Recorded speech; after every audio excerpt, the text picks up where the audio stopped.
Le damos gracias a Dios, como le digo. Personalmente, tanto yo sé que José como yo hemos sido edificados cada mañana. Estoy esperando, como quien dice, qué va a salir, cuál es el nuevo. No los vemos antes, estamos confiando en lo que Dios ha hecho en sus vidas y es impactante ver esa transformación.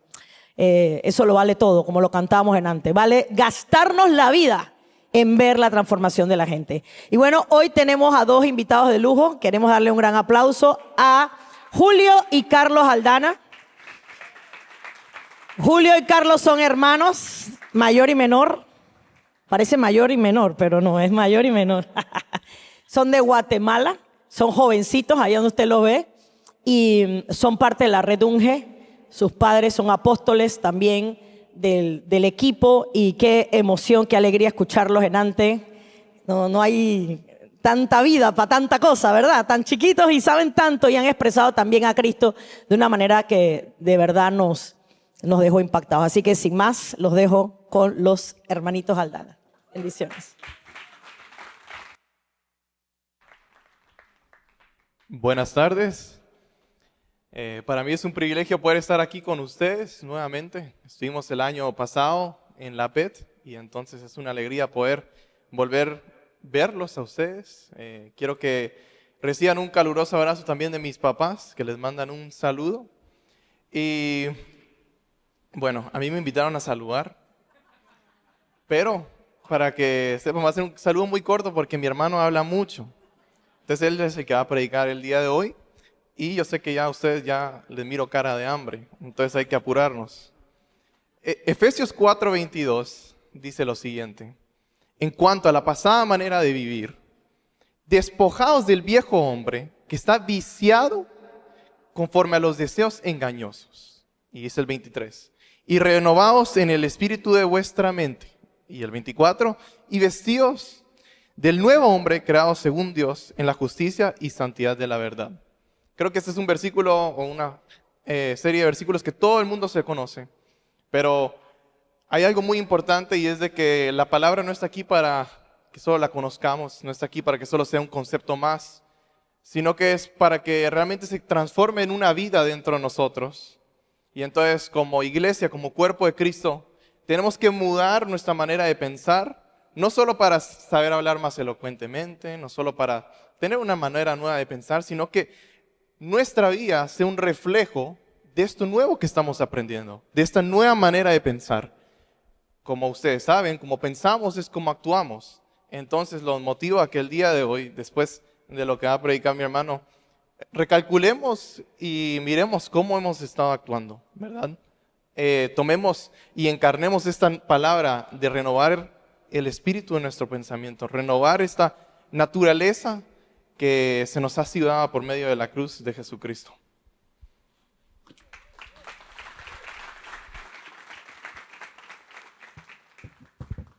Como decía Julio, y creo que fue muy enfatizado por mis padres, y es: aseguren de que sepan que les mandamos saludos. Así que otra vez les envía saludos mis padres. Y es un privilegio estar con ustedes y disfrutar al Señor juntos, donde aprendemos los unos de los otros, donde disfrutamos de la gracia del Señor y del poder tener el privilegio de conocerlo más. El primer servicio había algo que surgió en mi corazón y creo que es muy importante también que podamos hablarlo en este de la tarde, y quisiera que leyéramos juntos Mateo 13:44. Mateo 13:44. Y mire esto nos hace replantear el por qué estamos viviendo y cuál es la motivación detrás de todo lo que hacemos. Si nos damos cuenta en nuestra vida, siempre, y Julio una vez me dijo: Carlos, vos sabías que todos somos esclavos de algo. Y es muy cierto, todos somos esclavos de algo. Hay algo que nos está motivando, hay algo que nos impulsa todos los días. Y la pregunta que quisiera que hoy que pudieran meditar en ella es: ¿qué está motivando? ¿Qué está impulsando mi vida? La palabra dice de esta forma en Mateo 13:44, dice esto: además, el reino de los cielos es semejante ¿a qué cosa? A un tesoro escondido en un campo, el cual un hombre halla y lo esconde de nuevo, y gozoso por ello va y vende algunas cosas, lo que le conviene. Vende, diga conmigo fuerte, todo lo que tiene, y decide comprar aquel campo. ¿Sabe qué es lo hermoso de esta vida? Cuando conocemos a Cristo, no hay nada que pueda tener más valor que ese tesoro que hemos encontrado. Y eso es hermoso. Yo hoy te hago la pregunta, porque el hombre inconscientemente tiende a vivir buscando cosas vacías. La mayoría de nosotros sabemos que amamos al Señor. Venimos a los domingos, levantamos nuestra mano, ¡cuánta belleza! Y es hermoso. Pero ¿sabe qué? ¿Qué es lo que sucede en la gestión de nuestros días? ¿Qué es lo que te está impulsando? ¿En qué naturaleza estás viviendo tu vida? Porque si hay una realidad a la que debemos de ser introducidos, y es que Cristo no es el segundo plano de nuestra vida. Cristo, Jesús, la palabra dice que Él es el camino. ¿Qué más? ¿Por qué? ¿Alguien alguna vez se preguntó por qué? Jesús es el camino porque antes de la cruz, ¿qué cree? Usted y yo estábamos destituidos de su gloria. No había cómo llegar al Padre, pero ¿qué cree? Gloria a Dios que Cristo Jesús murió por nosotros y Él se convirtió en el camino, porque nadie puede llegar al Padre si no es glorioso camino que se abrió. ¿Y sabe qué? Él también es la verdad, porque antes de la cruz vivíamos en ignorancia. ¿Y sabe qué? Por la ignorancia perece su pueblo. Vivíamos sin sentido, vivíamos sin propósito alguno, pero Él se convirtió en nuestra verdad y ahora el camino se volvió claro. Y Él es la vida, porque antes de la cruz, amados, vivíamos muertos en nuestros delitos y pecados, pero ahora por medio de la obra de la cruz hay algo que debemos de entender. Cristo no quiere ser parte de tu vida, sino Él quiere convertirse en tu vida. Y eso es lo más hermoso que podríamos tener, que antes hay un traslado. Antes de la cruz yo estaba muerto, después de la cruz estoy vivo. Antes de la cruz era un huérfano, después de la cruz somos hijos. Antes de la cruz, escuche esto, yo oraba por mis necesidades. Después de la cruz, mi única necesidad se volvió Cristo, porque el mundo ha sido crucificado para mí. Amados, fuera de Cristo no hay absolutamente nada. La pregunta es, ¿cuál es el tesoro de tu vida? Porque cada uno manejará su vida según el valor de aquello que porta. Le decía a los jóvenes, y debemos de entender esto. ¿Cuál es el tesoro de que habla la Biblia aquí? Por tanto, tenemos este tesoro en vasijas de barro. ¿Dónde está el tesoro? Está en nosotros, es Cristo en nosotros. Y eso es hermoso, porque cada uno manejará su vida según el valor de lo que porte y ha encontrado. ¿Qué si le digo que usted va manejando por en el carro de su vida, ¿no? Y tiene una caja de pizza en el carro y está atravesando montañas? ¿Cómo manejaría? No importa, está bien que se caigan. Pero ¿qué si le digo que en el carro de su vida usted porta un tesoro que por 40 años usted trabajó para comprarlo, y un giro incorrecto puede quebrarlo y pierde todo su valor? ¿Cómo manejaría usted el carro de su vida? Lo cuidaría hasta el último giro, porque cada uno maneja su vida, depende del valor que ha encontrado y de lo que porta. La pregunta es, ¿cuál es el tesoro de tu vida? ¿Cuál es el tesoro de tu vida? Para mí, yo soy creyente que no existe un tal encontré a Cristo y necesito otra cosa. ¿Desde cuándo Cristo pasó a ser el segundo plano del evangelio, cuando sin Cristo no hay evangelio? Amados, es de entender algo, y quisiera explicar esto. ¿Sabe que cuando Dios creó al hombre, cuando Dios lo formó, Él comienza a preparar todo un ambiente para el hombre, y Él siente la necesidad de que haya un representante en la tierra para hacer todo lo que Él quería, ¿no? Estamos en la misma página, ¿no? Leemos la misma Biblia. Y dice, necesito a alguien que me represente. Entonces Dios dice que Él sopló aliento de vida. Esa palabra aliento en el original, en el hebreo, es la palabra neshama. Diga conmigo fuerte, neshama.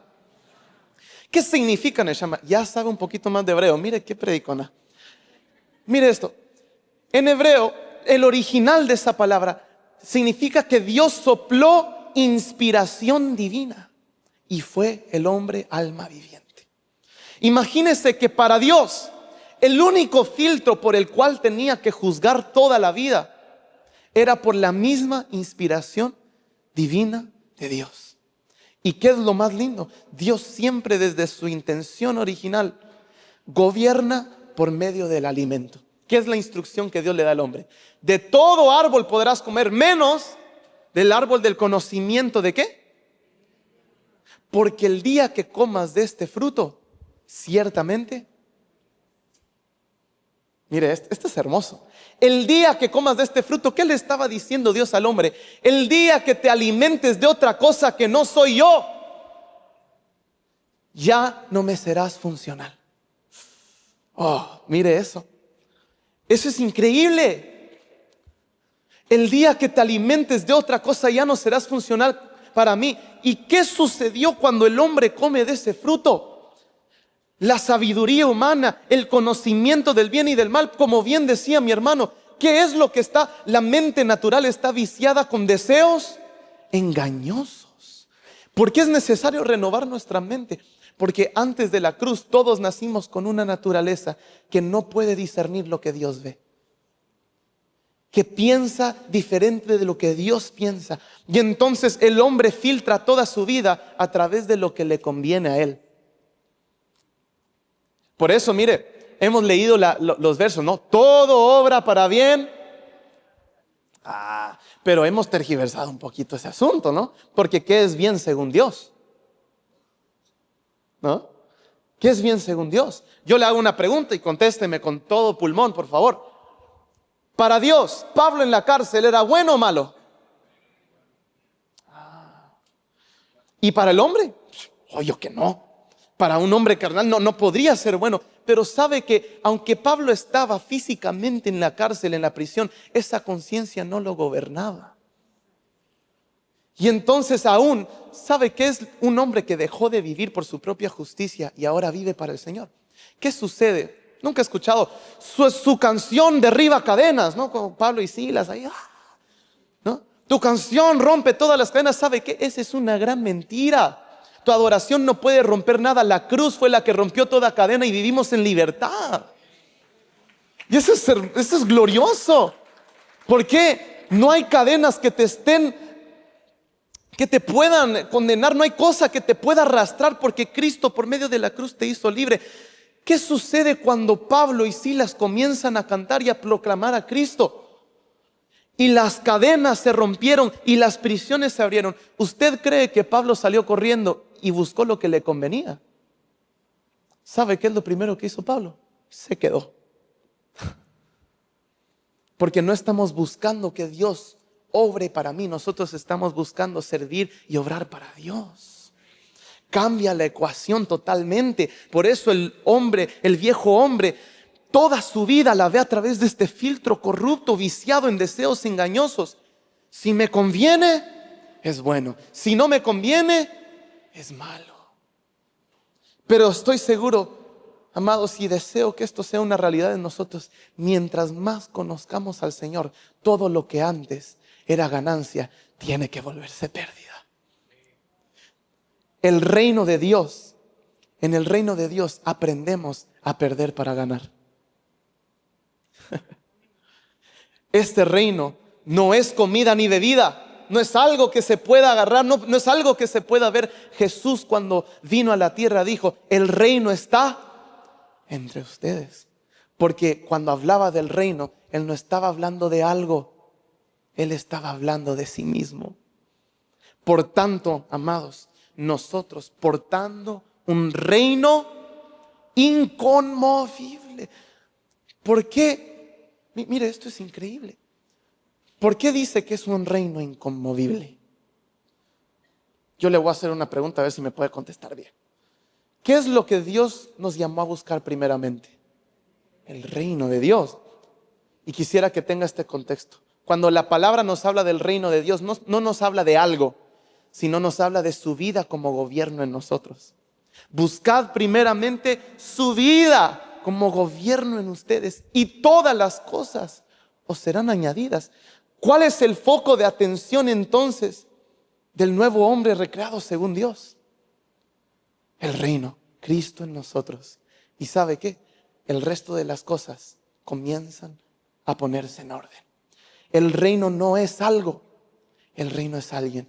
Y la palabra dice, el reino no es comida ni bebida, sino es justicia, paz y gozo en el Espíritu. Wow. Y eso es hermoso. Y entonces debemos de entender que el reino que portamos es inconmovible porque es eterno. Cuando nuestros ojos vuelven a ver lo eterno como prioridad, lo temporal ya no nos puede mover. Cuando nuestro foco dejó de ser lo que Dios me puede dar y comienzo a ver lo que Él ya me dio, nada de lo temporal podrá mover tu vida. Lo eterno no se envejece. Lo eterno no se altera, lo eterno no se desgasta, es una realidad incorruptible. Y Dios desde su propósito eterno dice que todo, Eclesiastés 3:11 dice que todo lo hizo hermoso en su tiempo y colocó eternidad en el corazón del hombre sin que él lo pueda entender. ¿Sabe por qué? Cuando el hombre come del fruto del bien y del mal, la corrupción entra al tiempo y el espacio de la humanidad. Y todo lo que podemos ver tiene fecha de expiración. Todo lo que se corrompe tiene fecha de expiración. La corrupción entró a la humanidad y entonces ahora vivimos ligados al tiempo y al espacio, pero por eso la palabra nos muestra, no viendo las cosas que se ven, sino viendo las que no se ven. Por eso Él depositó en nosotros una conciencia eterna. Es el diseño original de Dios. Pero cuando comimos de ese fruto, esa capacidad de discernir lo que Dios ve quedó velado. Y está esperando volver a ser vista a través de Cristo en nosotros, que rompe y abre todo velo para poder ver con claridad. Entonces la pregunta es, ¿cuál es el propósito de tu vida? ¿Ser un médico? ¿Ser un buen profesional? ¿Ganar mucho dinero? ¿O será que en realidad el propósito mayor de todos nosotros debería de ser conocerlo mucho más? Tenemos que replantear el por qué vivimos, amados. Porque lo peor que podríamos tener en la vida son cristianos afanados. Lo peor que podríamos ver son cristianos que no aguantan la carreta. Aquí cargando mi cruz, pastor. ¿Usted cree que ese es el diseño de una iglesia santa, pura, sin mancha y gloriosa? Claro que no. Alaba, dice alguien por ahí. No. Bueno, me sirve, igual, está bien, siga así. Mira, pero Juan 3:16 dice algo. Escuche esto. ¿Qué dice Juan 3:16? Ayúdenme. De tal manera. Pero no se lo sabe, ¿no? ¿Qué pasó? Dice, no. Podrías ponerlo para leerlo juntos, para leerlo así exactamente como es, porque aquí solo como que la memoria no nos sirvió mucho. Mire esto, Juan 3:16. Wow. Ahí está, mire esto. ¿Me ayuda a leerlo juntos? A la cuenta de 3. 1, 2, 3. Porque de tal manera amó Dios al mundo que ha dado a su Hijo unigénito para que todo aquel que en Él cree no se pierda, mas tenga vida. ¿Cuál era la intención de Dios con enviarnos a su Hijo? Que todo aquel que en Él crea. Le hago la pregunta entonces. ¿Aquel que cree se puede perder? ¿Qué si le digo que sí? Porque aquí no está hablando de salvación. No. Porque si la salvación dependiera de tus obras, no sería por gracia, amados. Si la salvación dependería de lo que usted hace, no podríamos disfrutar y fuera por obras. ¿Qué está hablando aquí? De tal manera Dios dio a su Hijo para que aquel que creyó no se pierda. ¿Quién es el que se pierde? El que se pierde es aquel que dejó de disfrutar de la vida eterna en sus días, porque le voy a dar una notificación. La vida eterna no es cuando usted se muera. La vida eterna no sucede cuando usted se muere. De hecho, ¿sabe qué es la verdadera muerte? La separación de Dios. La muerte no es algo que ocurre en tiempo ni espacio. De hecho, la muerte ocurre cuando nos desconectamos de la fuente. Téngale más temor a estar desconectado de Él que la muerte como un suceso en su vida. Porque cuando la eternidad gobierna nuestros días, el miedo a la muerte no existe. La vida eterna no es algo que sucede en tiempo y espacio. ¿Sabe qué es lo que sucede? La vida eterna, aquel que creyó y se pierde, es aquel que no pudo disfrutar la vida eterna aquí y ahora. Cristianos afanados, cristianos que no pueden ver su realidad en Cristo, porque la pobreza espiritual es no poder identificar todo lo que Cristo ya me dio y vivir como un huérfano cuando Él me hizo hijo. ¿Quién es el que se pierde? Aquel que no pudo disfrutar de la vida eterna, porque nos damos cuenta entonces que la vida eterna nunca fue el morir y ir al cielo. La vida eterna, dice la palabra, es conocerte a ti, Señor. Wow. La vida eterna es conocerlo.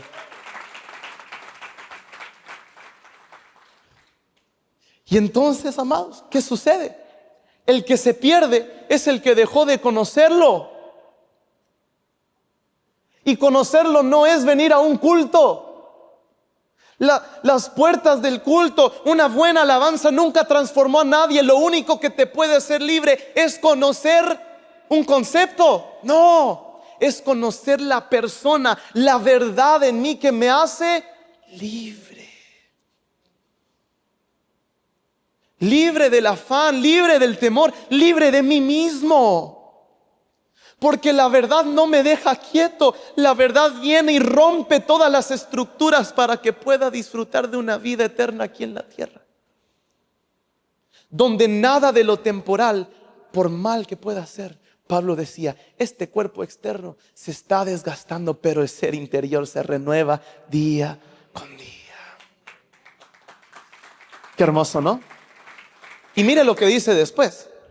Dice, porque esta leve y momentánea tribulación produce en nosotros ¿un qué? Un mayor y eterno peso.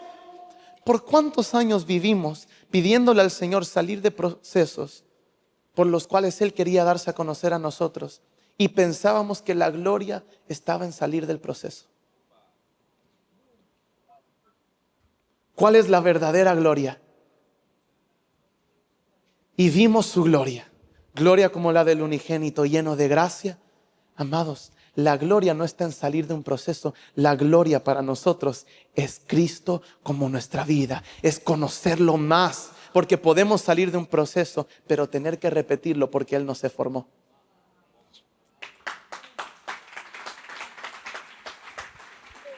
¿Qué está impulsando mi vida? ¿Será que nos estamos dejando llevar por las cosas que ven? Vivimos tan afanados por las cosas que se ven y no nos damos cuenta todo lo que Él ya hizo desde la eternidad en nosotros. Sabía que antes de la caída, el hombre, la preocupación no existía. El afán por el tiempo. Todos sentimos que la vida se nos pasa rápido, ¿no?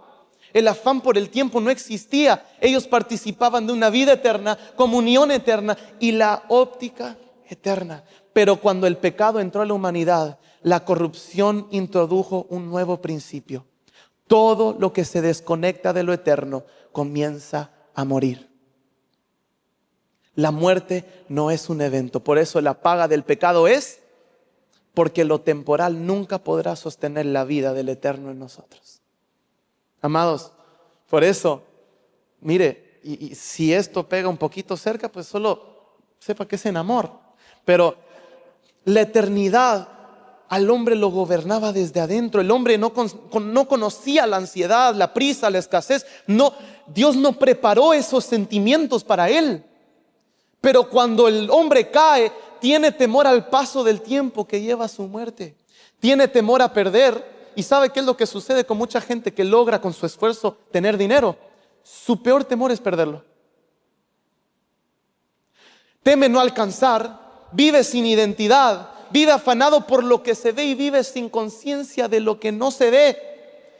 Vive desde la supervivencia y desconoce cuál es su origen. Por eso, amados, la preocupación nace cuando la eternidad deja de ser la óptica de nuestra alma. El afán gobierna la mente de los incrédulos. ¿Se acuerdan de ese verso? Porque el afán solo existe donde la conciencia eterna fue velada. ¿Sabía que por definición el afán significa lo que divide la muerte? Lo que divide la mente. El afán significa lo que divide la mente. ¿Sabe quién es un perfecto ejemplo de esto? Marta. No, esa Marta no, perdón. Marta. Jesús estaba en la casa de Marta. ¿Y qué sucede? Marta estaba ¿cómo? Con la mente dividida. Y entonces el asunto es, no está en lo que Marta estaba haciendo, porque Marta no estaba haciendo algo malo, sí. Estaba sirviendo a Jesús, preocupada porque todo saliera bien, y estaba sirviendo, y Jesús le dice: Marta, Marta, afanada estás. Pero María escogió la mejor porción. ¿Cómo es posible que alguien que no estaba haciendo absolutamente nada escogió la mejor porción? ¿Y sabe qué es el asunto? El hombre piensa que la pérdida del tiempo solo es el no hacer nada. Pero para Dios, la pérdida de tiempo también se puede ver como aquello que quise hacer fuera del impulso de su vida en mí. ¿Qué está gobernando mi vida? Marta nos muestra algo. ¿Dónde estaba Marta? ¿Dónde estaba Jesús? Dentro de la casa de Marta. Marta nos muestra un perfecto ejemplo, que no es suficiente con tener a Cristo habitando dentro. Si su voz no gobierna, lo temporal va a ocupar el lugar de lo eterno. Gloriosa obra de la cruz. Él está en nosotros. Pero el que cree se puede perder porque dejó de disfrutar el escuchar su voz como su vida. Por eso en este reino aprendemos a perder para ganar, porque abracé tanto su vida que perdí la mía. Él se tiene que volver nuestro vivir, nuestro respirar, todo lo que deseamos. ¿Desde cuándo existió el tengo a Cristo pero me hace falta algo? Creo que no lo conocemos lo suficiente. Por eso necesitamos entender, amados, que debemos de entender todo lo que Él nos dio y cuáles son las implicaciones en nuestra vida, porque por falta de conocimiento, no es que haya maldad. Marta no tenía maldad, pero se dejó llevar por las cosas temporales que perdió el sentido de lo que Dios quería para su vida. Amados, no podemos encontrarnos haciendo tantas cosas. El hacer no está mal, no me entienda mal. Hay gente que toma esto y dice: no, pues si Cristo ya lo hizo todo, no hago nada. No, así no funciona. Sino que el asunto no es el no hacer, sino es desde dónde lo hacemos. Vuelvo a la pregunta original: ¿qué es lo que está impulsando tu vida? Inconscientemente el hombre busca cosas vacías que nunca la van a llenar. ¿Qué es lo que está en tu mente cuando te levantas? ¿El nuevo trabajo que podría conseguir? ¿El nuevo contrato? ¿Una nueva casa? ¿Un nuevo carro? ¿O simplemente el afán de no me alcanza, no logro? ¿Cuántas cosas nos están distrayendo del primer y único llamado para la iglesia? Llamados a la comunión con su Hijo. Qué loco, ¿no? Nos pone a replantearnos toda la vida. Me encanta este silencio, ¿no? Es hermoso. Y es entender que, amados, Dios nos cambió totalmente la realidad, pero para esto necesitamos entender el pacto en el que vivimos. Si no, viviremos como huérfanos, pobres espirituales que no entienden nada. Es la verdad. Por eso le decía: mire, cristianos afanados, preocupados, sería la peor desgracia. ¿Por qué? Porque estamos dejando de honrar la obra de la cruz que nos completó. Despreciamos su obra cuando no conocemos su realidad, cuando no vivimos para conocerle, porque eso debería de ser más que suficiente. Y escucha esto, pues. Mire, pues. Vamos a hablar un poquito del pacto. Todos sabemos que hay un antiguo pacto, un nuevo pacto, ¿no? Pero sabe que algunas personas piensan que solo hubo un antiguo pacto, como que no hubieron. Sabe que en toda la Biblia hay un montón de pactos. Porque el pacto antes era, y a ver, vamos a pasar un test congregacional aquí para ver si podemos ir a un mismo criterio. Pero bueno, no tengan miedo de contestar. Nos pasó con el primer servicio y hasta que le saqué la respuesta. Entonces no tengan miedo. Aquí no juzgamos. El antiguo pacto era un pacto entre Dios y ¿quién? Este ya escuchó la respuesta, vos no decís nada. El antiguo pacto era un pacto entre Dios y ¿quién? A ver, vamos. Pensemos un ratito, cuestionemos si realmente estamos conociendo o no. Porque mire que nos hacen preguntas y por eso estamos como estamos. Pero les amo mucho, no se preocupen. Bueno, entonces el antiguo pacto era un pacto entre Dios y Israel y su pueblo. Ahí no estaban los gentiles, no era con el hombre, porque era directamente con su pueblo. ¿Cuál es el asunto? Mire, el hombre es desgraciado. ¿Y qué se puede hacer? Era un contrato entre Dios y el hombre, por lo cual nunca podía ser eterno, porque ¿qué cree? Sorpresa, el hombre no podía sostener el pacto.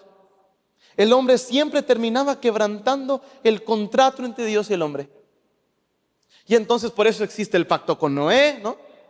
Existe el pacto mosaico y vemos diferentes con Abraham, vemos diferentes pactos que se tuvieron que hacer, y cada vez que Dios decía que hizo otro pacto con el hombre, usaba la palabra berit en el original, que es como una actualización del contrato antiguo, ¿no?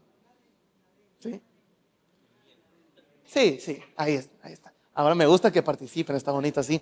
Y entonces Dios siempre tenía que actualizar el pacto para poder tener relación con el hombre.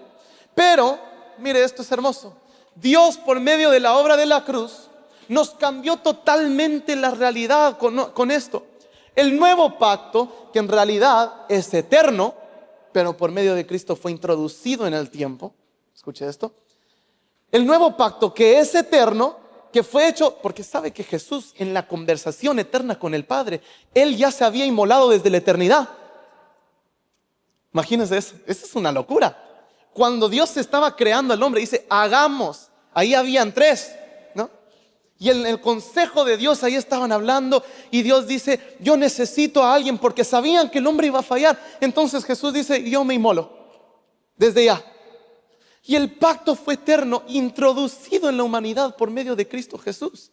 Conocer esto a mí me conmueve, porque es hermoso. ¿Y sabe qué es lo que sucede? El nuevo pacto es un pacto entre Dios y ¿quién?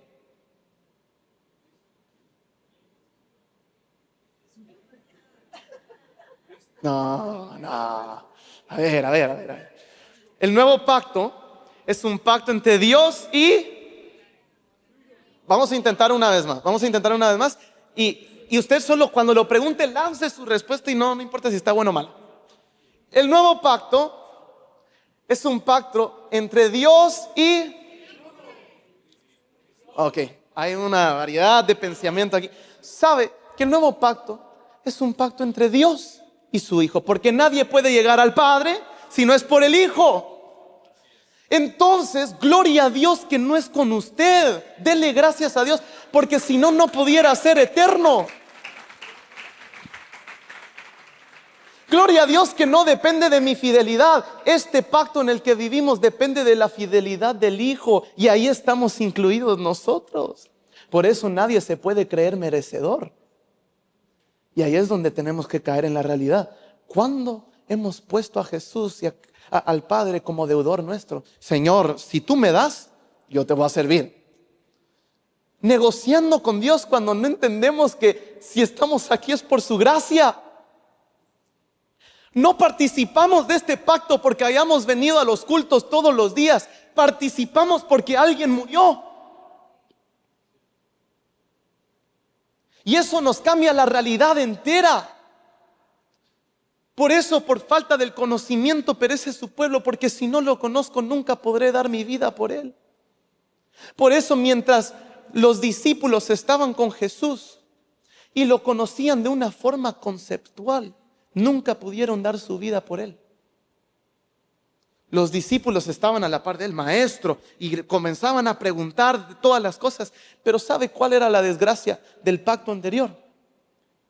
No tenían con qué responder, no podían dar su vida. Era imposible porque todo seguía siendo un concepto.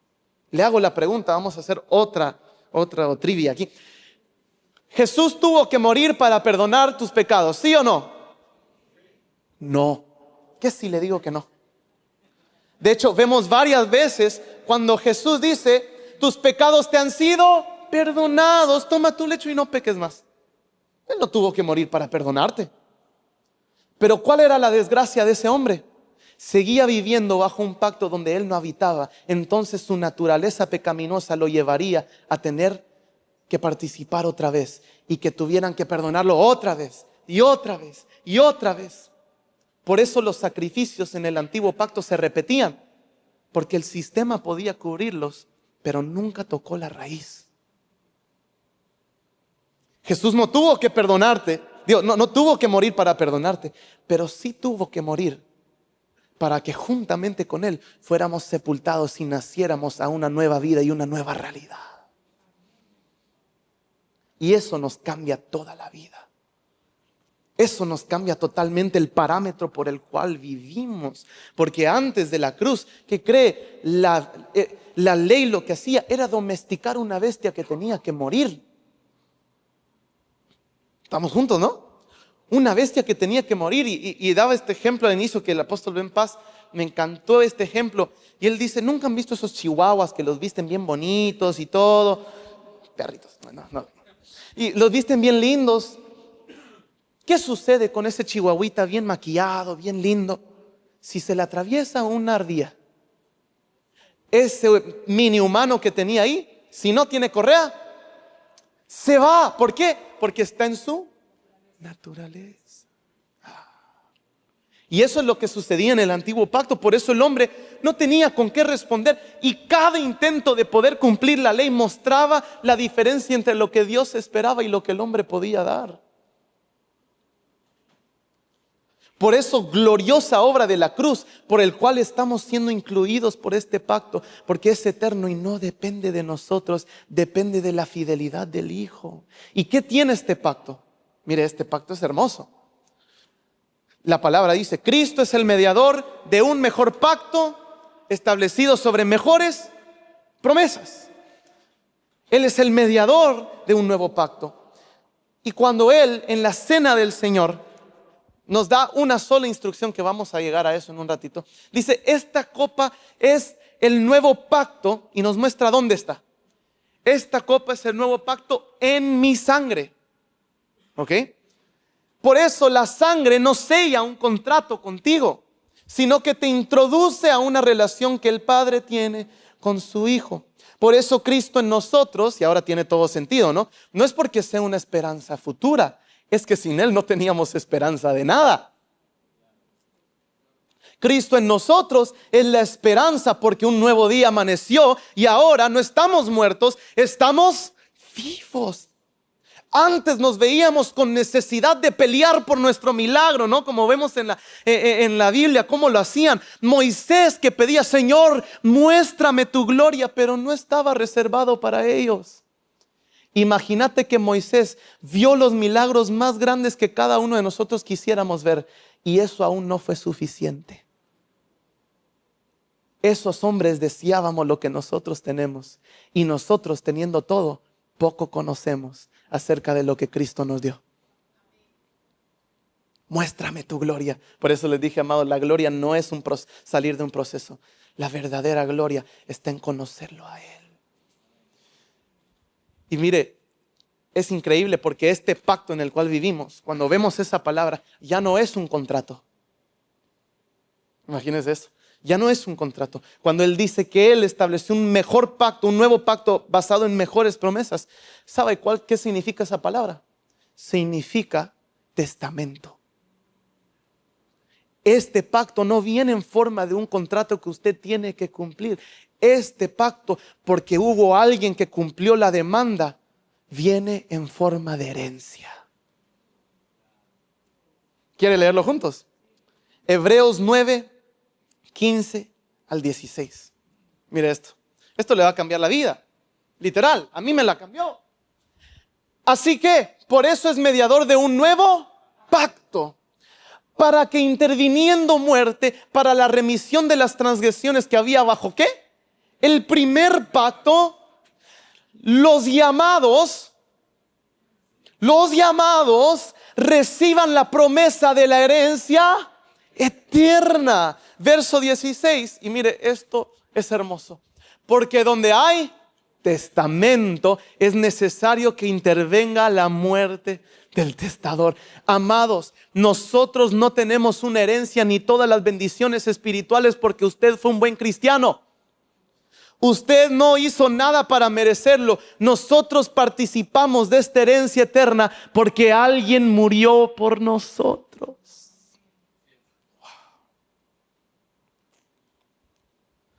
¿Y sabe qué es lo único que Dios quería desde el principio? Quiero un pueblo que me conozca. ¿Sabe que desde el antiguo pacto había un clamor de Dios? Sacrificios no quiero ni holocaustos. Quiero un pueblo que me conozca. ¿Alguien sabe cómo comenzó el antiguo pacto? Dios se quería revelar a su pueblo y el pueblo dijo, no. Mejor que Moisés tenga esa responsabilidad. Y después Él nos dice ¿qué sucedió? No queremos esa responsabilidad de estar frente a Dios. No. Que Moisés lo haga. Así nació el antiguo pacto. Y hoy en día vemos a personas viviendo en la realidad de una herencia incorruptible con una mentalidad de una fe subsidiada. Donde vengo a ver qué me dice el pastor. A ver qué de nuevo me... Amados, no hay nadie que te pueda llevar a la verdad mejor que el Espíritu que está dentro de ti.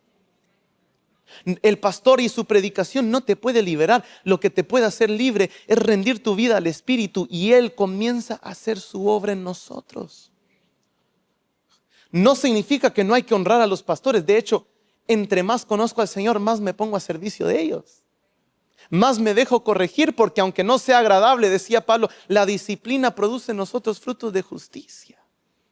¿Cuántos están dispuestos a ser corregidos? Ya había un pastor ahí.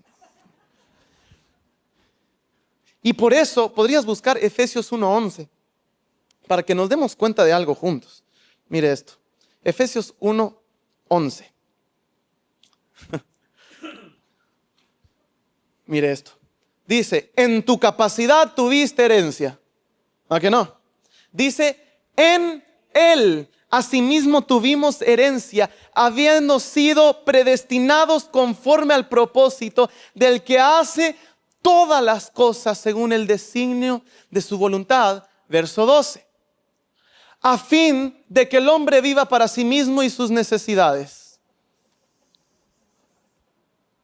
¿Verdad que no? A fin de que seamos para alabanza de su gloria. Y quisiera preguntarle, ¿qué es lo único que puede darle alabanza y gloria al Padre? Su Hijo, porque es el único capaz. Entonces le haría la pregunta, ¿qué necesita Dios de usted? Que muera. Y eso es hermoso.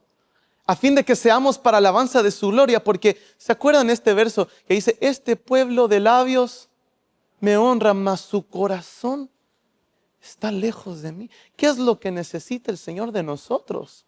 Porque Saúl, aún con toda su capacidad, Dios dice que se arrepintió de haberlo puesto como rey. ¿Por qué?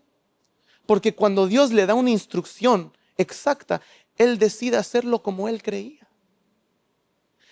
Y David, con todas sus imperfecciones, David con todos sus errores, Dios después de todo encuentra a un hombre conforme. ¿Cómo así? Porque es que nunca se trató de lo que podías hacer tú, sino cuánto rindes tu corazón para que sea Él en ti. Esta gloriosa hora de la cruz cambió totalmente nuestra realidad y las reglas del juego. Porque antes el antiguo pacto era un pacto basado en sacrificios y holocaustos, pero ahora es un pacto que se basa en el conocimiento de su Hijo. Por eso no hay ni un objetivo más grande que usted pueda tener en la vida que conocerlo a Él. Porque cuando usted lo conoce a Él, todo comienza a ser ordenado. Por eso la palabra no dice que tendremos una herencia.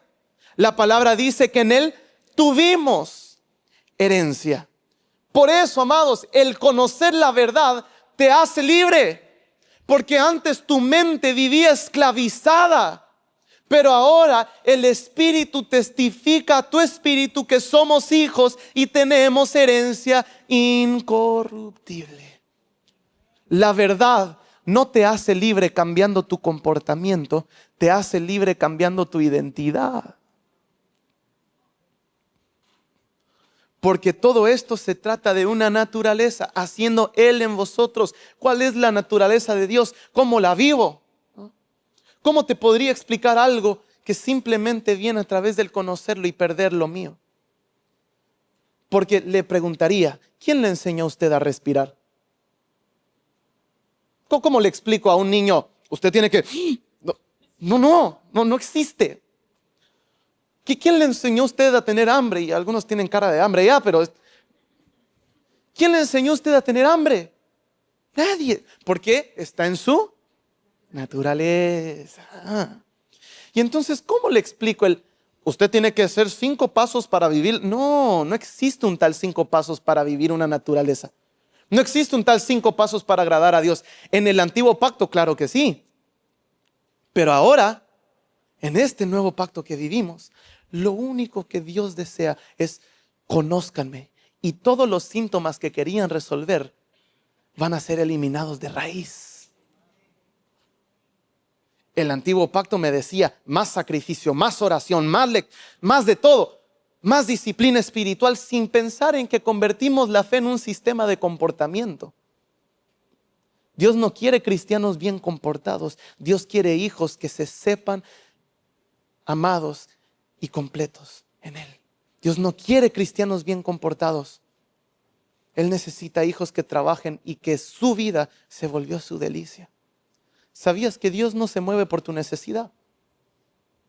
Y le decía a los del primer servicio, es una locura porque a mí me ha sucedido.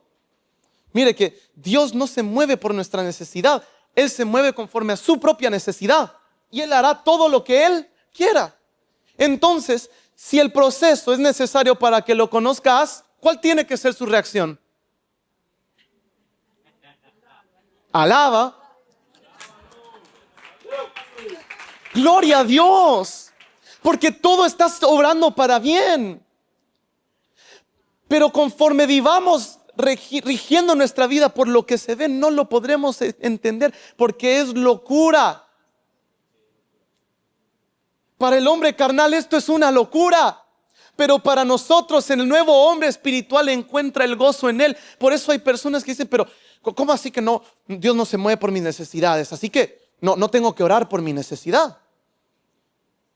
Mire, lo que Dios quiere es volverse tu única necesidad.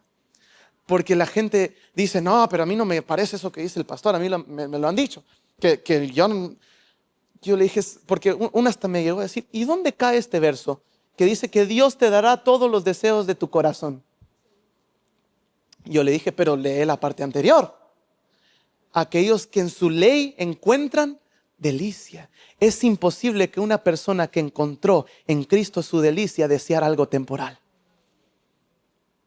Es imposible a una persona que encontró en Cristo su delicia desear algo que no sea conocerlo a Él cada día más. Por eso Pablo, con toda su trayectoria, terminó su carrera diciendo, todo es basura, quiero ser hallado en Él y conocerlo.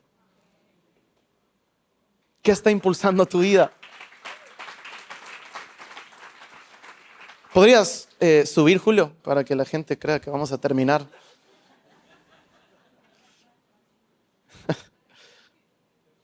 Y entonces Hebreos 10.1 nos muestra una realidad. Mire esto, Hebreos 10.1. Porque la ley, teniendo la sombra de los bienes venideros, no la imagen misma de las cosas, nunca puede, por los mismos sacrificios que se ofrecen continuamente cada año, hacer ¿cómo? Perfectos a los que se acercan. Porque otra vez, el sistema podía cubrir, pero fue necesaria la obra de la cruz, porque con un solo sacrificio cambió toda la regla del juego. Juan 1.17, lo vamos a ver rapidito. Juan 1.17, mire esto. Juan 1.17. Mire esto. Pues la ley por medio de Moisés fue dada, pero la gracia y la verdad vinieron por medio. Ahora hay algo que pensar entonces. Usted contésteme, con toda honestidad. ¿Qué cree? ¿La ley era mala? ¿Sí o no? Gloria a Dios por ustedes. Claro que no. La ley no era mala. De hecho, le aviso, los que éramos malos éramos nosotros. Y entonces no se trataba de hacer más para agradar a Dios y más disciplina, más corrección, porque desde el principio Dios quería una relación de vida. Dios dio la ley. La ley de hecho es santa, es buena, es justa, pero la ley nunca fue dada para salvar al hombre, sino para revelar su condición. La ley nos vino a mostrar qué tan faltos estábamos, porque cada intento que hiciéramos en cumplirla solo nos mostraba la diferencia entre lo que Dios esperaba de nosotros y aquello que no éramos capaces de dar. Se da cuenta que los discípulos, mientras todavía seguían bajo el antiguo pacto, nunca pudieron entregar sus vidas. Encima con toda la revelación del mundo. Porque ¿qué sucedió con Pedro? Pedro tuvo una revelación sin el Espíritu. Imagínense eso. Que cualquiera quisiera poder tener en ese tiempo. Mire, imagínense cómo se sintió. ¿Quién dices que yo soy? Dice Jesús. Tú eres el Cristo. ¡Wow! Pablo de haber estado. Miren lo que logré, lo que descifré, ¿no? Y dice, y es cierto, sobre esta roca edificaré mi iglesia. Pedro probablemente se sentía la última Coca-Cola del mundo.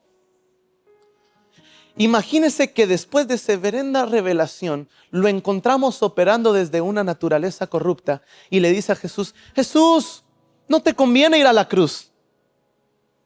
Sálvate a ti mismo. Porque eso es lo que hace la vieja naturaleza. Nos hace vivir conforme a lo que nos conviene a nosotros.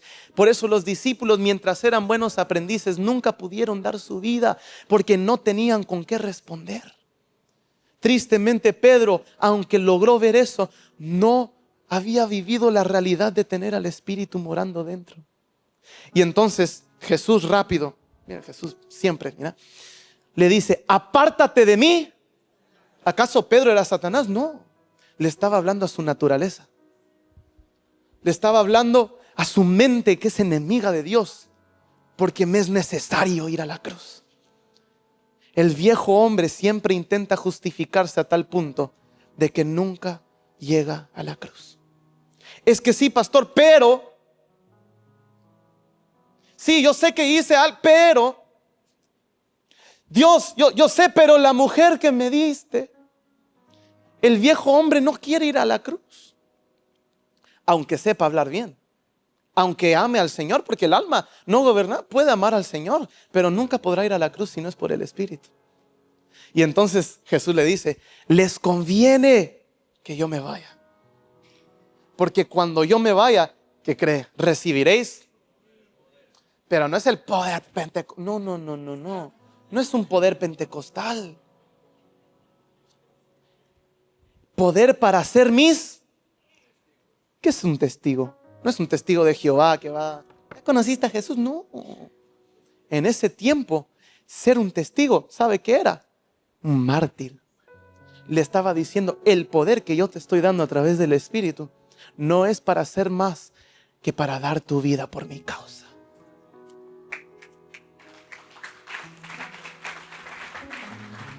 Y recibiréis poder para morir.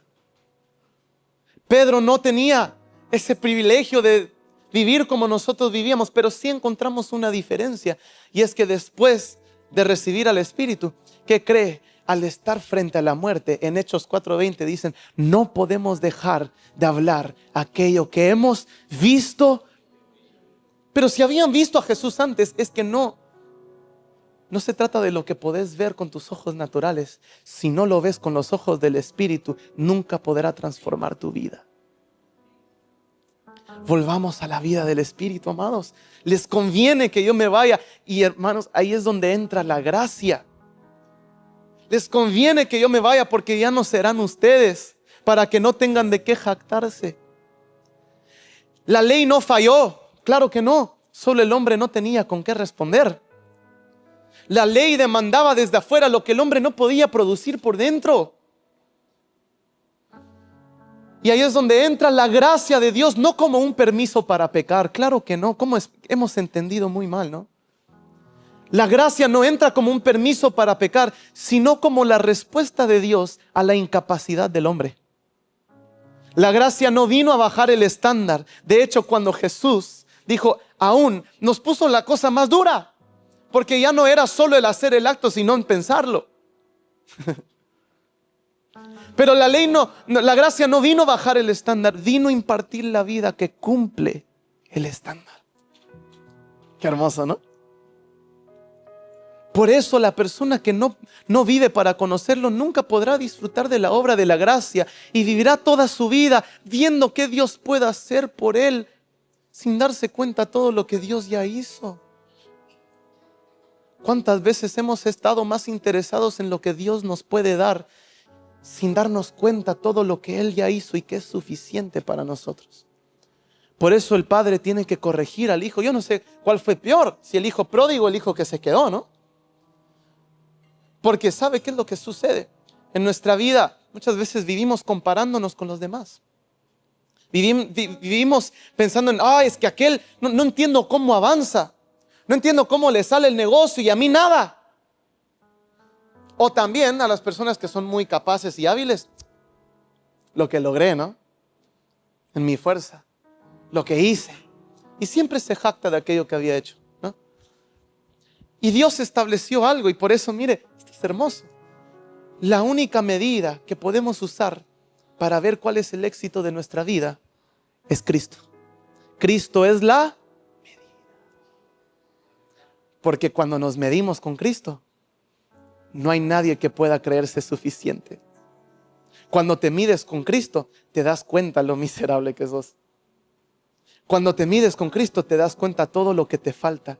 Pero asimismo también te das cuenta que Él en ti tiene todo lo que no tienes. Por eso cuando Pablo oró, Señor, quítame este aguijón, ¿no? Y Él dice, no necesitas que te lo quite. Bástate en mí, porque mi poder, y ahí es donde Dios nos quiere, miserable de mí. Ahí es donde nos necesita, porque mi poder se perfecciona cuando tú eres. En el reino nuestras fortalezas son nuestras debilidades. Sansón por su fuerza llegó a estar totalmente ciego. ¿Y a costo de qué terminó haciendo lo que Dios quería? Podríamos vivir toda una vida con todo el poder de Dios dentro, pero vivir como ciegos por no darnos cuenta que nuestra vida no se trataba de lo que podíamos hacer, sino de cuánto lo conocimos y Él produce en nosotros el querer como el hacer de su voluntad. Qué lindo, ¿no?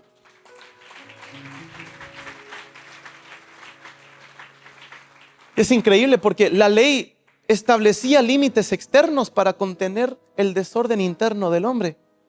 Pero la gracia establece un gobierno interno que ordena todo desde adentro hacia afuera.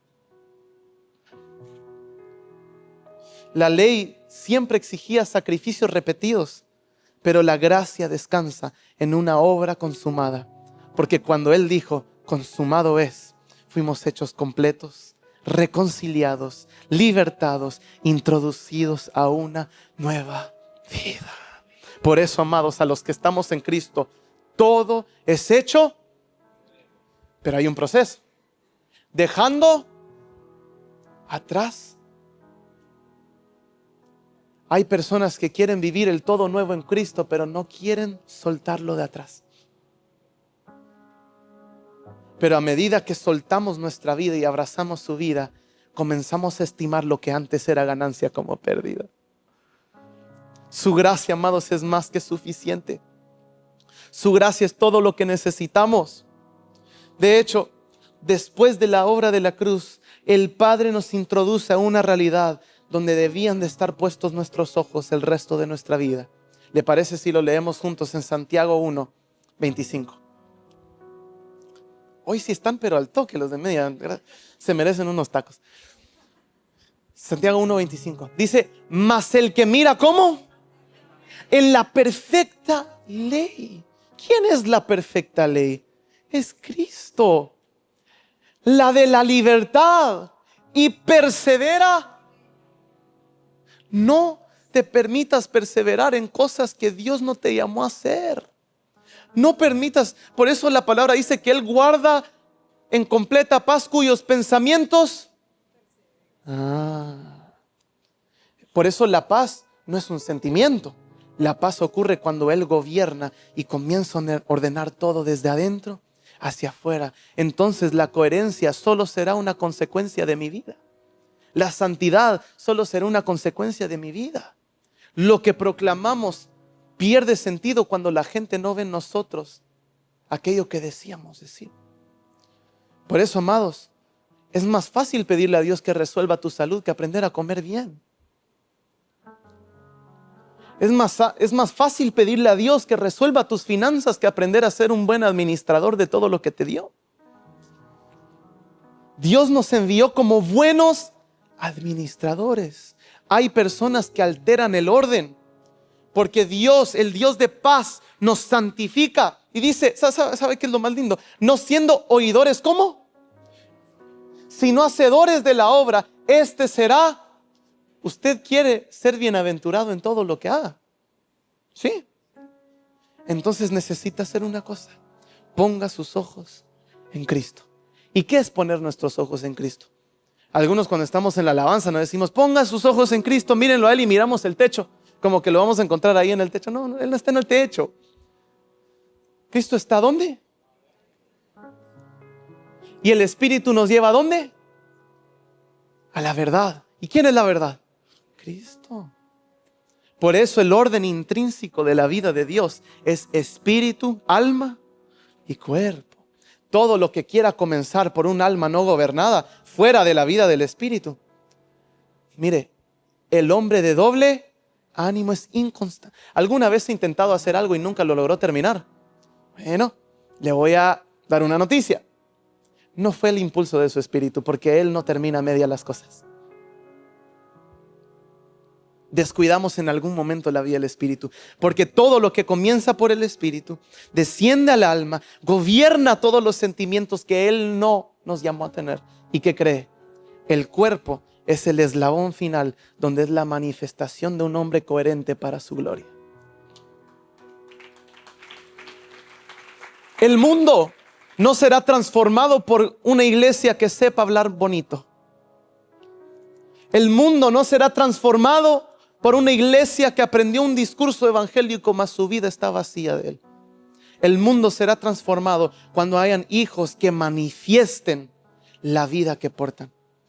Imagínese si Pedro en la puerta de la Hermosa, aquel paralítico, le hubiera dicho, espérate, déjame ir y orar y déjame sacar el iPad para darte lo que porto. No. Él dice, lo que tengo, eso te doy. ¿Qué es lo que estás dando al mundo? ¿Con qué se va la gente cuando se expone a tu vida? Se fue con una medida más exacta de Cristo. Y ahí nos damos cuenta para quién estamos viviendo, ¿no? Pero no se preocupe. Todo esto nos lleva a su gracia. Eso es hermoso, ¿no? Perdón que lo esté regañando un poquito, pero está bien, es en amor. Pero esto es hermoso porque aquí es donde Dios nos quiere. Aquí es donde Dios nos quiere. Porque a mí me encanta. ¿Alguien conoce la historia de Job? ¿No? Un hombre que literal le vino y todo se fue para abajo de un momento a otro. Y toda la historia por 42 capítulos. Job está buscando la resolución de su problema. Podrías poner Job 42:1 y comenzamos desde ahí. Y con eso termino, se lo prometo. No es mentira de pastor, yo no soy pastor, así que usted sabe bien, no le voy a mentir. Mire esto. Job toda la vida estuvo buscando una resolución, una justificación, y toda la relación de Job con Dios era basada en su propia necesidad. Y mire esto, respondió Job a Jehová y dijo Job, verso 2, yo conozco que todo lo puedes y que no hay pensamiento que se esconda de ti. Verso 3, ¿quién es el que oscurece el consejo sin entendimiento? Por tanto, mire eso, Yo hablaba lo que no entendía. Cosas demasiado maravillosas para mí que no comprendía. Siguiente. Oye, te ruego y hablaré. Te preguntaré y tú. ¿Cuándo fue la última vez que comenzamos a depender del Espíritu? Que Él nos recordará y nos enseñará todas las cosas. Cuando dejamos a un lado la vida del Espíritu, comenzamos a depender de nuestra propia vida. Y ese fue el engaño de la serpiente. Cuando comas de este fruto, sabrás qué hacer con tu vida y no dependerás más de Dios. A eso nos lleva nuestro conocimiento. Y mira el siguiente. Este es hermoso. De oída te había oído, mas ahora mis ojos. Wow. Cambió la situación de Job cuando lo vio, la situación terrenal. Dios no contestó sus oraciones para resolverle nada. De hecho, Job encuentra a Dios en medio de su problema. Y dice, de oídas te había oído, mas ahora mis ojos te ven. ¿Y cuál es la reacción inmediata de Job? Siguiente. Cuando vio a Cristo, le sucede lo mismo que a Pablo. Por tanto, me aborrezco, miserable de mí, y me arrepiento en polvo y en cenizas. Y mire, este verso creo que es, si no estoy mal, el 9 o el 10. Voy a intentar ver cuál de todos es. ¿Podrías poner el 10? Oh, no, el 12. Mira esto. Cuando Job logró ver al Señor, mire, y bendijo Jehová el postrer estado de Job más que el primero. Y es que Dios no añade a personas incompletas. Buscad primeramente su vida como un gobierno. Porque cuando estás completo y encuentras tu delicia en Él, nada de este mundo se volverá deseable para ti. Y entonces dice que Él añade. Porque Dios no añade a personas incompletas, porque aquello que le dio se va a volver su primer amor. Se va a volver aquello que más desea. Pero mire, y bendijo Jehová el postrer estado de Job más que el primero. Usted, claro que sí, puede prosperar sin el Señor. Claro que sí. ¿Puede hacer mucho dinero? Sí. Pero ¿cuál es el éxito de su vida? Porque ¿de qué te sirve ganar el mundo, pero en el camino perdiste tu alma? ¿Podés lograr muchas cosas? Claro que sí. Pero ¿de qué te sirve ganar el mundo, pero perdiste a tu familia? Replanteémonos qué es lo que Dios espera de nosotros. Porque no era lo que podías hacer por Él, sino cuánto podías conocerlo. Y Él, ahí es donde tú te vuelves un vaso útil para que Él haga lo que Él quiera. Y ese es el objetivo de Dios, que Él a través de su iglesia pueda hacer lo que Él quiera. Y por eso es hermoso. ¿Se acuerdan que les decía que Él es la única medida? Entre más vemos a Cristo, más vemos cuánto nos falta. Pero también somos plantados. Mire, la palabra habla en Salmo 1. Podrías poner el 1 al 3. Por favor. Y con esto ya es el último verso. Como que sí soy medio mentiroso. Mire esto. Bienaventurado el varón que no anduvo en consejo de malos, ni estuvo en camino de pecadores, ni en silla de escarnecedores ha sentado. Verso 2. Mire esto. Sino que en la ley de Jehová está, y en su ley medita. ¿Cómo? De día. Verso 3. Esto es hermoso. Será como árbol.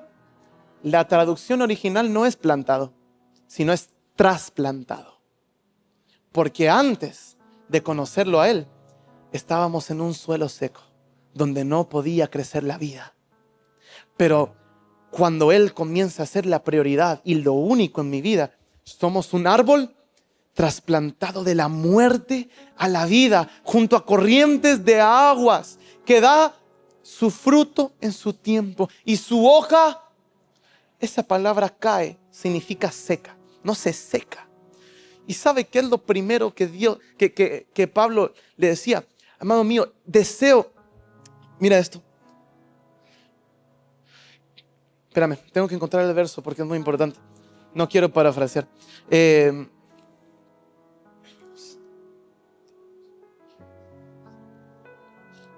Aquí está. 2 Corintios 11:3. Pero temo que como la serpiente con su astucia engañó a Eva, vuestros sentidos sean de alguna manera extraviados de la sincera fidelidad a Cristo. ¿Sabe qué es interesante? Cuando habla de sentidos, esa palabra es la percepción en sí misma. Mira, que vuestra percepción de sí mismos sea de alguna manera extraviada. Y mira, esa palabra extraviado es secado. ¿Por qué? Porque antes del trasplante, todo lo que podíamos ver era sin esperanza. Extraviados de la sincera fidelidad a Cristo. ¿Sabe cuál es el éxito nuestro? Encontrar en Cristo nuestra delicia y todo lo que necesitamos, porque ahí garantizamos de que nada de este mundo nos pueda mover.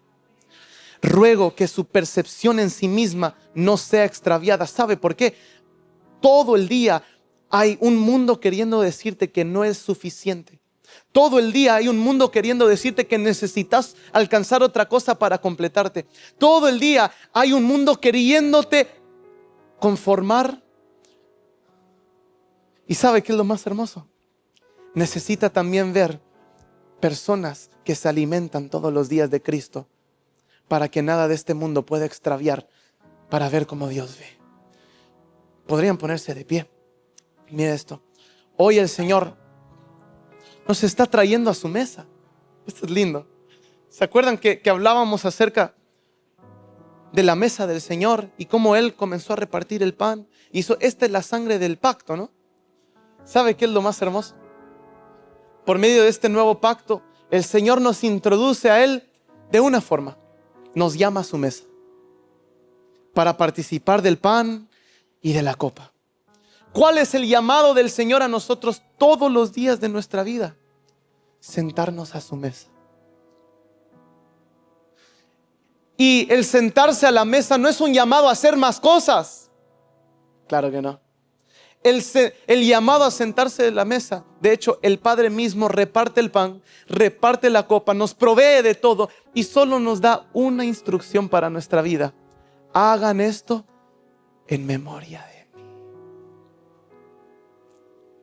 Porque ¿qué es lo que intentará hacer un alma no gobernada por el Espíritu todos los días? Olvidar. ¿Qué es lo que el Padre tuvo que decirle al hermano que se quedó? Seguramente ese hombre, no sé si se imaginan esa historia, pero él todos los días participaba en la mesa con su padre. Seguramente después de trabajar en la casa de su padre, él se sentaba a contarle cómo fue su día. Comía del alimento de la casa, bebía del agua de la casa. ¿Y qué crees? Cuando comienza a compararse con su hermano, dice, Señor, pero si yo te he servido, Señor, si yo hice y trabajé para ti. Y el Padre tiene que pararlo y decirle, hey. Y este es el llamado de Dios a nuestras vidas hoy. ¿Qué no entiendes? Que todo lo mío es tuyo. ¿Qué te llevó a pensar que necesitas algo más cuando vivís en una casa de provisión? Y tiene que pararlo y recordarle, todo lo mío es tuyo. Y hoy el Señor también está hablando fuertemente en nuestras vidas. No necesitamos nada más que vivir para recordar ese sacrificio, esa obra de la cruz, la cual nos completó y nos hizo suyos para siempre. Gloriosa obra de la cruz, gloriosa obra de la gracia, gloriosa obra de la gracia. Por eso, amados, la mejor porción, ¿se acuerdan, no? La mejor porción no está en lo que podemos hacer para Él. Eso será una consecuencia. La mejor porción es que Él se vuelva la única voz que gobierna mi vida. Y Él constantemente estará recordándonos. El Espíritu os enseñará todas las cosas y os recordará. Pero cuando dejamos la vida del Espíritu, el olvidar será lo primero que haré. Y ahí comienzan los vacíos de la vida. Y ahí comienza a secarse nuestra percepción. Y ahí comienzo a ver las cosas distintas de como Dios las ve. Pero hoy el Señor está haciendo una notificación a tu vida otra vez. Y es, estás completo. No necesitas nada más. Dios no opera según tu necesidad porque ya las cumplió. ¿Qué más te puede dar el Señor? Mas el Señor hoy nos está llevando a su gracia porque su poder se perfecciona en ese estado. Estoy seguro que en algún momento en la prédica dijiste, no, miserable de mí, ¿no? Es que nada bueno hay en nosotros, amados, pero ahí nos quiere Dios. Ahí nos quiere.